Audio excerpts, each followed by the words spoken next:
70,80, 370,80, 90. Le marché au cadran d'Ussel qui a lieu chaque mardi.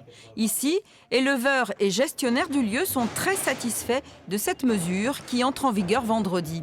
Tout ce qui sécurise la qualité de la viande et qui nous permet de vivre de notre élevage va dans le bon sens et à mon avis c'est une bonne mesure. Il rentrait des volumes, oui, en France et c'est bien de la part du ministère, il me semble, de mettre ça au propre.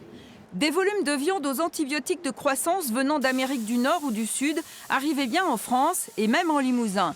Ils peuvent provoquer des antibiorésistances et donc affecter la santé humaine. Alors, toute la profession, syndicats agricoles inclus, salue aussi cette mesure française.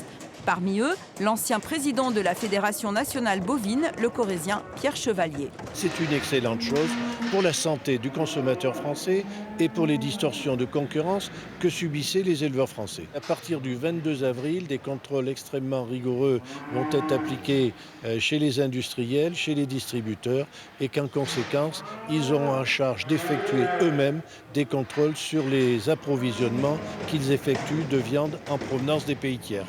Mais sans viande aux antibiotiques de croissance, cela veut dire encore moins d'approvisionnement pour certains abattoirs ou marchés qui sont déjà en manque d'animaux pour satisfaire la demande. Ça va probablement réduire les volumes de combien, je ne sais pas dire, mais c'est vrai qu'on est dans une situation où les industriels abatteurs ont besoin d'animaux. Donc si en plus il manque des volumes, je pense que ça tendra encore le marché, oui.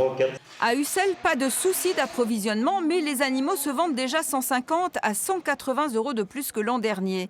Avec cette mesure imminente, cela risque entre autres de faire augmenter les prix de ces animaux destinés à l'engraissement.